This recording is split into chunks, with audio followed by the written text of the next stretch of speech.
Cotswolds is famous for its beautiful landscape and its very pretty villages. It's these landscapes that rely on the game industry financially.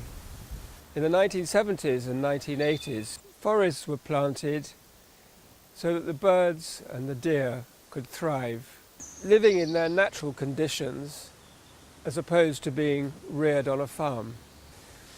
So the whole forest is alive. It's a home to masses of creatures. They can all happily live here. Pheasants will come and roost here at night. Deer will forage in here.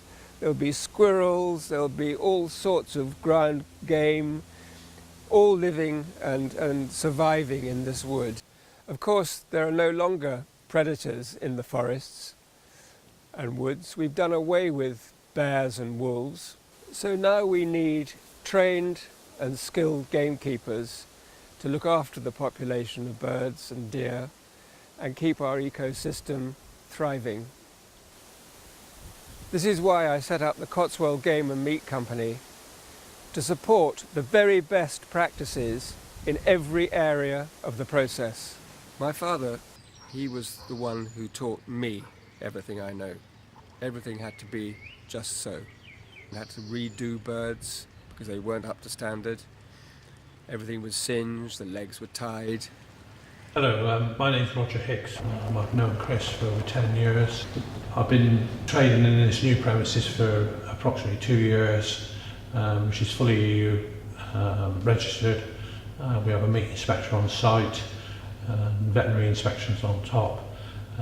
Through the Food Standard Agency, we inspect every deer carcass that I produce. I process every day, so Chris would give me an order. Hello, Roger Mac Foods. Before 3 o'clock, we'll process that order, and he would pick up at approximately 7 o'clock in the morning and then deliver straight to the restaurants or hotels. And it's collected by chilled vans. I do probably 80% of all the wild game from the Cotswolds, and I do get my grouse twice a week from Yorkshire.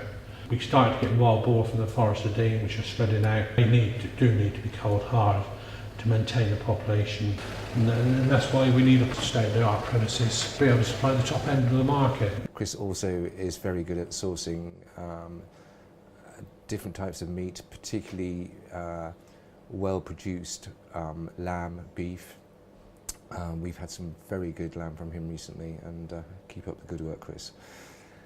He's a very jovial chap, likes to get on with chef, a little bit of banter, which is always a good thing, puts everybody at ease. I think basically what our customers want at the Fox is a menu which is varied, seasonally produced with good locally sourced produce.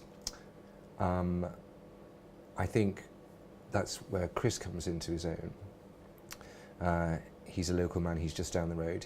He has a very broad customer base.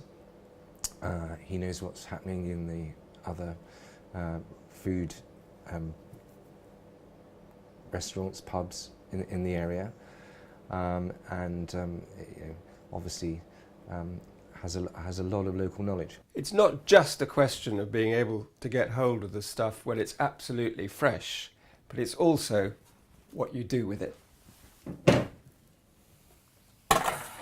I think Chris's sort of inherent love of good food puts him in a very good position as being, you know, a trustworthy supplier that everybody can respect and trust his judgment on the produce that he sources.